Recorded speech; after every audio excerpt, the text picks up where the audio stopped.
Las memorias de Charles Finney. Capítulo 7. Más observaciones acerca de su educación ministerial.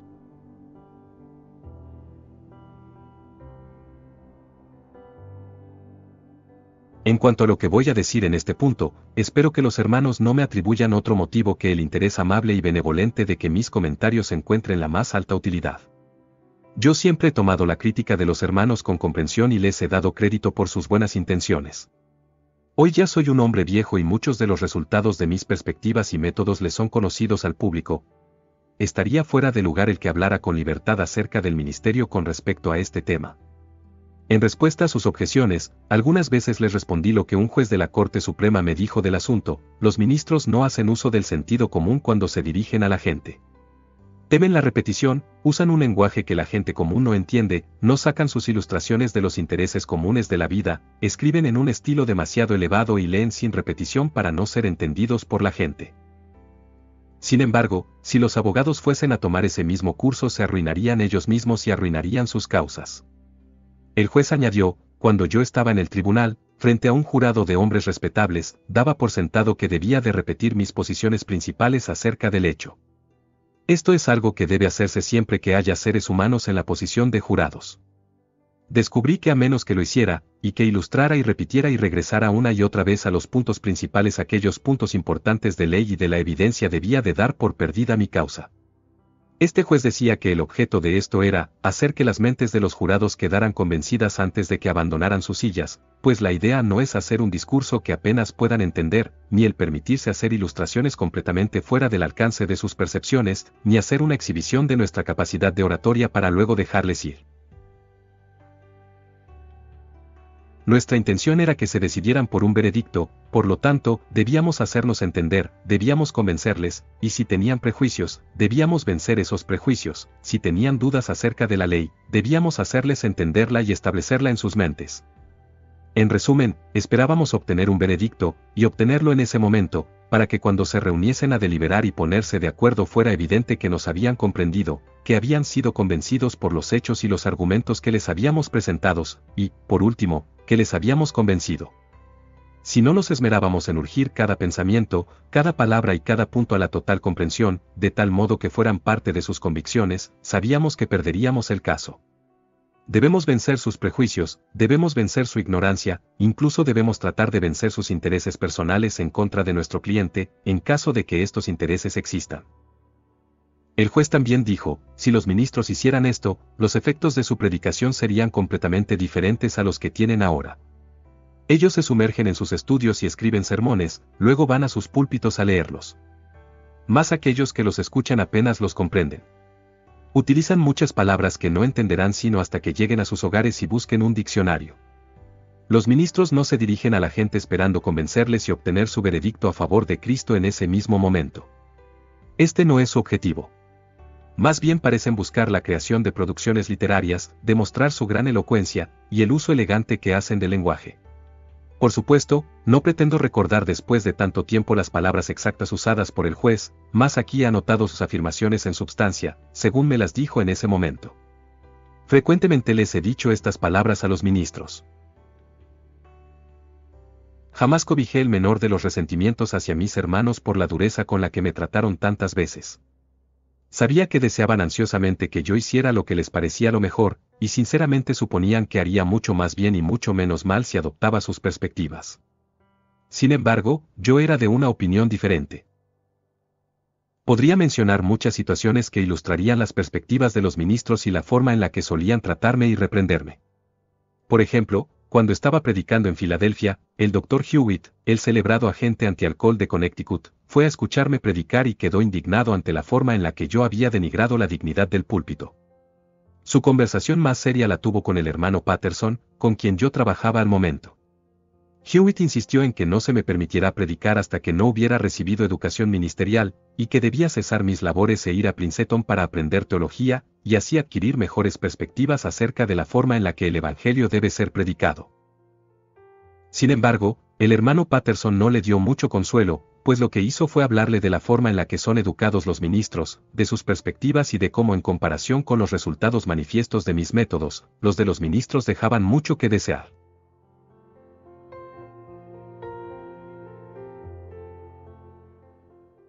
No deseo que quede en ninguna mente la impresión de que yo pensaba que mis perspectivas y mis métodos eran perfectos, pues no es así. Estaba consciente de que era tan solo un niño y de que no había disfrutado las ventajas de las altas escuelas de aprendizaje. Tan consciente estaba de la carencia de semejantes calificaciones capaces de hacerme aceptable, especialmente a los ministros, que le temía a la gente de los lugares populosos, y jamás tuve ambición o propósito de ir a lugares que no fueran nuevos asentamientos o sitios en donde se careciera del Evangelio. Ciertamente me sorprendió mucho descubrir con frecuencia, durante el primer año de mi predicación, que las clases más educadas la encontraran tan edificante y aceptable.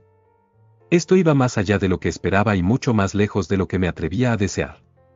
Siempre me preocupé de mejorar aquello en lo que notaba que me encontraba en el error. Sin embargo, mientras más predicaba, menos razones encontraba para pensar que estaba errado en aquello que señalaban los ministros. Mientras más experiencia adquiría, más podía ver los resultados de mis métodos de predicación. Mientras más conversaba con todas las clases, la alta y la baja, la educada y la no educada, más confirmaba el hecho de que Dios me había guiado, de que era Él quien me había enseñado y me había dado las concepciones correctas acerca de la mejor forma de ganar almas. Digo que Dios me enseñó, y sé que debe de haber sido así, pues ciertamente jamás me hubiera sido posible obtener tales nociones de un hombre. Frecuentemente he pensado que puedo asegurar con perfecta verdad lo que Pablo dijo, que no me fue enseñado el Evangelio por los hombres, sino por el Espíritu mismo del Señor. Y este Evangelio me fue enseñado por el Espíritu del Señor en una manera tan clara y fuerte que ninguno de los argumentos de mis hermanos ministros, con los que tan frecuente y persistentemente se me presentaban, tenía en mí el menor impacto. Menciono esto porque estoy obligado a ello, pues aún tengo la solemne convicción de que en gran medida las escuelas están arruinando a los ministros. En nuestros días los ministros gozan de grandes facilidades para obtener información en toda cuestión teológica, y están vastamente preparados en cuanto al conocimiento teológico, histórico y bíblico de lo que jamás lo ha estado persona alguna en cualquiera de las edades del mundo. Mas teniendo todo este aprendizaje, no saben cómo usarlo. En gran medida son semejantes a David tratando de usar la gran armadura de Saúl. Un hombre jamás aprende a predicar sino predicando. Mas, de todas las cosas que le son necesarias a un ministro, la más importante es el enfoque. Si su preocupación está en granjearse una reputación o en asegurar sus necesidades ministeriales, alcanzarán muy poco. Hace muchos años atrás un amado pastor a quien conocía, abandonó su hogar por causa de su salud, y mientras estaba ausente dejó en su púlpito a un joven que estaba recién salido del seminario. Este joven escribió y predicó los sermones más espléndidos que pudo. Finalmente, un día, la esposa del pastor se aventuró a decirle, «Usted está predicando por encima de la cabeza de nuestra gente. Ellos no entienden su lenguaje ni sus ilustraciones. Está llevando demasiado de su aprendizaje al púlpito». A esto el joven le respondió, «Yo soy un hombre joven que está cultivando un estilo. Me estoy preparando para ocupar un púlpito y rodearme de una congregación cultivada. No puedo descender al nivel de su gente. Debo cultivar un estilo elevado». Desde entonces he mantenido a ese joven en mis pensamientos y en el foco de mi mente. Que yo sepa, no ha muerto aún, y sin embargo jamás he visto su nombre relacionado a ningún avivamiento, a ninguno de los grandes avivamientos que hemos tenido cada año desde entonces. Tampoco tengo esperanzas de verlo a menos que sus perspectivas hayan sido radicalmente cambiadas, y a menos de que se dirija a la gente desde un punto de partida totalmente distinto, y a partir de motivos completamente diferentes. De hecho, si los ministros tuvieran enfoque, y la intención de alcanzar y llevar a la salvación a la gente, sentirían la necesidad de ser comprendidos. No estarían satisfechos con enamorar a la multitud con su grandilocuencia y su espléndida educación, sino que se pondrían a su nivel, y tratarían de entender su lenguaje y acomodar su discurso a sus capacidades y posiciones, a sus modos de pensamiento y lenguaje. Puedo mencionar ministros que aún viven, aunque viejos como yo, que se sentían terriblemente avergonzados de mí cuando empecé a predicar porque me veían tan indigno del púlpito, usando un lenguaje tan común, dirigiéndome a la gente en forma tan directa y hablando de tú, y porque no me importaba tanto el adorno del idioma, o mantener la dignidad del púlpito. Sin embargo, he escuchado más frecuentemente por otros de este desagrado, que, por los mismos ministros, diciéndomelo de frente. En este punto quiero que se entienda particularmente que, por lo general, sino en todas las ocasiones, aquellos ministros fueron honestos, mostrando la genuina solicitud por hacerme más útil. Ellos, por supuesto, realmente creían que sus perspectivas estaban correctas y las mías equivocadas y sus comentarios no se debían a ninguna disputa que tuvieran conmigo como hombre o como cristiano. Más bien lamentaban mi falta de educación ministerial, lo cual me había prevenido, según ellos suponían, de mantener la dignidad del púlpito y de la profesión. Estos eran hermanos queridos, siempre les tuve los mayores afectos, y no creo haber sentido jamás molestia alguna o enojo por lo que me decían. Tampoco me sorprendía lo que pensaban, pues desde el principio estuve consciente de que iba a encontrarme con tal oposición, de que había una gran distancia entre nuestras formas de pensamiento, así como también la había entre nuestras prácticas. Rara vez sentía que era parte de ellos, o que realmente ellos consideraban que perteneciera a su fraternidad. Yo era un abogado de formación. Salí de una oficina jurídica a un púlpito, y le hablaba a la gente de la misma manera en la que le hubiera hablado a un jurado.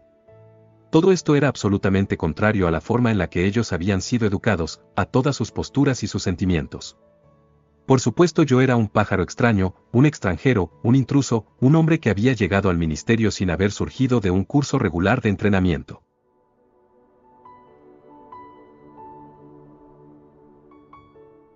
Durante mis primeros años de predicación, supe que era muy común que los ministros estuvieran de acuerdo en que, si yo llegaba a tener éxito como ministro, el prestigio de las escuelas sería puesto en duda. Los seminarios teológicos quedarían en la sombra y que así, los hombres llegarían a pensar que ya no valía la pena sostenerlos con sus fondos. Yo jamás tuve la intención de oponerme o desprestigiar a ningún seminario o escuela teológica, aunque ciertamente pensaba entonces, y lo pienso ahora, que en algunos aspectos están grandemente equivocados en sus formas de entrenar a sus estudiantes. Los hombres no aprenden a predicar estudiando sin practicar. Se debe animar a los estudiantes a ejercitar, a probar y a mejorar sus dones y el llamado que Dios les ha hecho, saliendo a cualquier lugar que les sea abierto para exaltar a Cristo en medio de las gentes, por medio de pláticas urgentes. Así es como se aprende a predicar. Pero en lugar de esto, se requiere que los estudiantes escriban lo que ellos llaman sermones, y que los presenten para que sean criticados.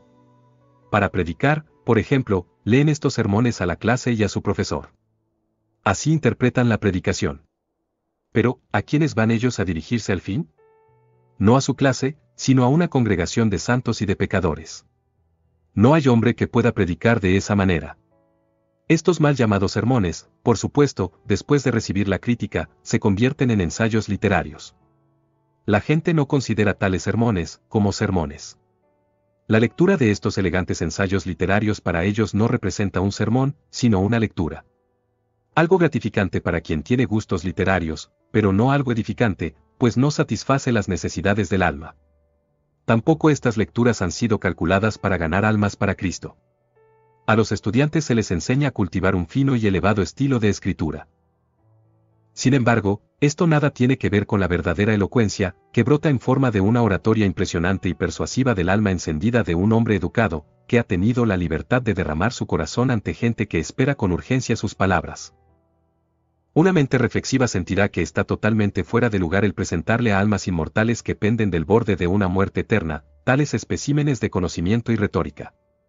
Una mente reflexiva sabe que nadie que esté realmente en serio en la tarea de salvar almas hará algo semejante. El capitán de una compañía de bomberos, ante una ciudad que se incendia, no le lee a su gente un ensayo, ni exhibe la más fina retórica, cuando les grita para dirigir sus movimientos. Es una cuestión de urgencia, en donde lo único que el capitán intenta es que cada palabra sea entendida. Este capitán está, junto a su gente, en medio de una grave tarea, y cualquier crítica que pudiera hacérsele al lenguaje que utiliza, estaría completamente fuera de lugar. Se trata de un asunto tan crítico y urgente que su compañía no puede esperar que limite su lenguaje y que les hable con todo el adorno y la finura de un discurso estudiado. Así también sucede con todos los hombres que se han entregado con afán a alguna cosa. Su lenguaje es directo, simple, y al punto. Sus oraciones son cortas, convincentes y poderosas y apelan de forma directa a que quien escucha tome acción. Y es por esto que tales discursos surten efecto. Esta es la razón por la cual los ignorantes pastores metodistas, y antes de ellos, los fervorosos pastores bautistas, han producido mucho mayor efecto que los teólogos más versados y los más espléndidos expertos en divinidades. Estos pastores siguen siendo productivos hasta ahora. El simple esfuerzo de un exhortador común, con frecuencia, moverá a una congregación mucho más allá que cualquier exhibición espléndida de retórica. Los grandes sermones llevan a la gente a alabar a los predicadores, más la buena predicación lleva a alabar al Salvador. Nuestras escuelas de teología serían de mucho más provecho si gran parte de su programa fuera la práctica. Una vez escuché a un maestro de teología leer un sermón acerca de la importancia de la predicación improvisada. Sus perspectivas al respecto eran correctas, mas su práctica le contradecía por completo. Parecía que había estudiado el tema y que había alcanzado perspectivas prácticas de gran importancia. Sin embargo, hasta ahora no he sabido que alguno de sus estudiantes haya adoptado en la práctica dichas posturas, como tampoco él mismo las practica. He sabido que este maestro ha dicho que, si él fuese a empezar su vida de predicador nuevamente, ejercería su profesión de acuerdo a sus perspectivas actuales, que lamenta que su educación haya estado equivocada en ese respecto y que, consecuentemente, sus prácticas también hayan sido erróneas.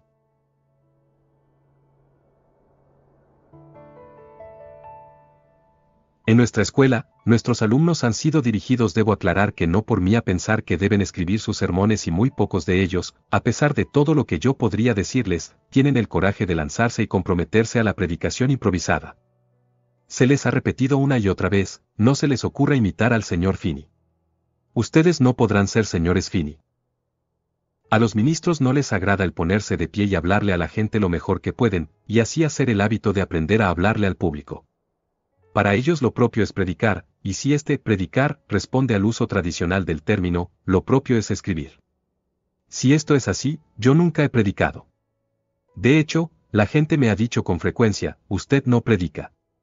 Usted lo que hace es hablarle a la gente. Un hombre, en Londres, volvió a su casa de una de nuestras reuniones con una profunda convicción. Había sido un escéptico. Su esposa, al verlo tan agitado, le dijo, esposo, ¿has ido a escuchar al señor Finney predicar? Él respondió, he estado en la reunión del señor Finney, pero él no ha predicado. Lo que hizo fue explicar lo que los otros predican. Esto, en sustancia, es lo que he escuchado una y otra vez. Me dicen, cualquiera puede predicar como usted. Usted solo le habla a la gente. Les habla como si estuviera en casa sentado en la sala de su casa. Otros han dicho, lo suyo no parece predicación. Es más bien como si el señor Finney me hubiera llevado a solas y estuviera conversando conmigo cara a cara. Los ministros, en general, evitan predicar lo que sus oyentes podrían interpretar como un mensaje particular para ellos. Les predican acerca de otras personas y de los pecados de otros, en lugar de dirigirse a ellos y decirles, ustedes son culpables de estos pecados, y el Señor requiere esto de ustedes. Usualmente predican acerca del Evangelio en lugar de predicar el Evangelio. Comúnmente predican acerca de los pecadores en lugar de predicarles a los pecadores. Calculadamente evitan entrar en lo personal, en el sentido de crear la impresión en alguno de que está hablando de él o de ella. Sobre esto, he considerado un deber el seguir otro curso y siempre lo he hecho. He tratado de hacer que toda persona presente sienta, que me refiero a él o a ella. Y usualmente he dicho, no piensen que estoy hablando de alguien más. Estoy hablando de usted y de usted.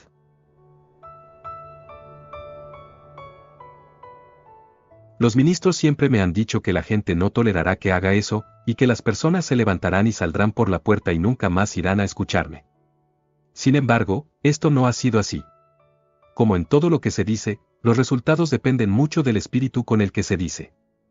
Si la gente ve que lo dicho ha sido en el espíritu del amor, con el gran deseo de hacerles bien, si no pueden percibir en las palabras la ebullición de un desagrado personal, sino que más bien ven, sin poder negarlo, que les digo la verdad en amor, con el deseo supremo de procurar su salvación individual, muy pocos llegan a guardar resentimiento. Si en el momento se sienten señalados y reprendidos, también sienten la convicción de que lo necesitan y de que al final, de seguro, les hará un gran bien. Usualmente le he dicho a la gente que se ha sentido ofendida, a usted le resiente esto y ahora dice que se irá para no volver, sin embargo, volverá. Su propia convicción está de mi lado. Usted sabe que lo que le digo es verdad, que lo digo por su propio bien y que usted no puede continuar resistiéndolo. Estas palabras siempre resultaron ciertas.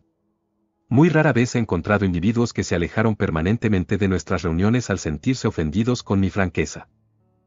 Mi experiencia ha sido, que aún en lo referente a la popularidad personal, la honestidad es la mejor política de un ministro. Si lo que espera es mantener la confianza, el respeto y el afecto de cualquier congregación, debe ser fiel a sus almas. Debe permitirles ver que no les está cortejando con ningún propósito de popularidad, sino que está tratando de salvar sus almas. Los hombres no son tontos. No le tienen firme respeto a quien sube al púlpito a hablar cosas blandas, sino que en lo más íntimo de sus almas desprecian su discurso con cordialidad. No debe ningún ministro pensar jamás que se ganará el respeto permanente, ni que será permanentemente honrado por su gente, a menos que como un embajador de Cristo trate sus almas con fidelidad. El gran argumento en oposición a mis perspectivas en cuanto a la predicación del Evangelio fue que no le daría suficiente instrucción a la congregación a menos que escribiera mis sermones. Han dicho que yo debo estudiar, y consecuentemente, que, aunque puede que tenga éxito como evangelista, es decir, trabajando pocas semanas o meses en un lugar, jamás podría tener éxito como pastor predicando improvisadamente. Tengo la mejor de las razones para creer que los predicadores que escriben sus sermones no le dan a su gente tanta instrucción como ellos piensan. La gente no recuerda sus sermones.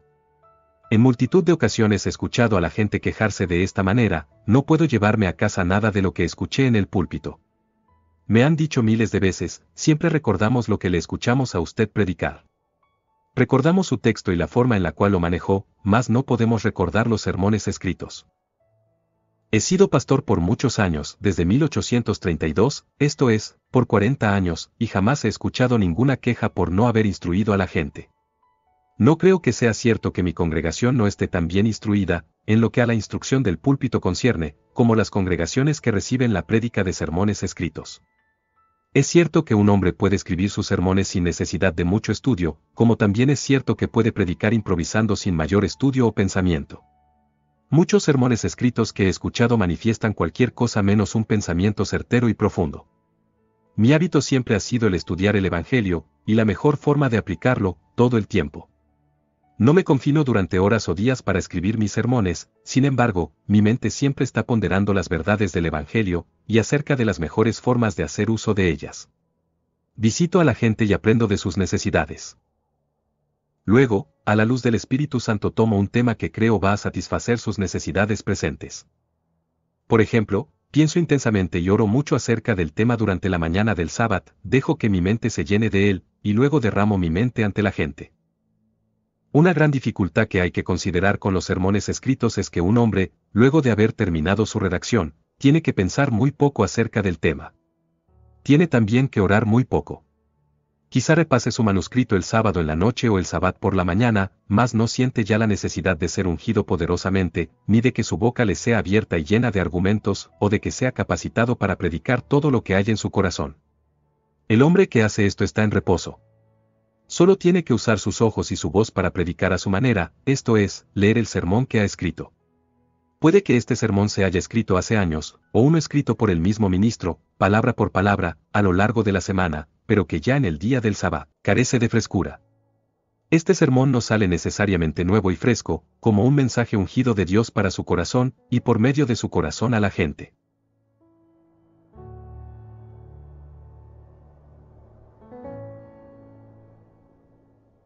Estoy preparado para afirmar solemnemente que he estudiado mucho más por el hecho de no haber escrito mis sermones. He estado obligado a hacer familiares a mi mente los temas que he predicado, a llenar mi mente de ellos, y a luego hablárselos a la gente. Sencillamente anoto los puntos principales que deseo explicar en la forma más breve que me sea posible, y en un lenguaje que tal vez nunca usaré al momento de la predicación. Simplemente anoto el orden de mis proposiciones y de las posiciones que pretendo tomar, hago un diagrama de las observaciones y las inferencias a las que he llegado. Sin embargo, a menos que los hombres estén dispuestos a intentar este sistema, a menos que empiecen a hablarle a la gente lo mejor que puedan, manteniendo sus corazones llenos de la verdad y del Espíritu Santo, jamás podrán convertirse en predicadores que improvisen. Creo que media hora de discurso fervoroso a la gente, de semana a semana, y de tiempo en tiempo si el discurso es puntual, directo, fervoroso, lógico puede instruir a la gente mejor que 2 elaborados sermones, de aquellos que preparan los que se los leen a sus congregaciones en el sábado. Creo que la gente recordará mucho más lo que se dijo, estará más interesada en el tema y se lo llevará consigo para ponderarlo en mucha más medida de lo que lo haría si hubiera recibido un elaborado sermón escrito.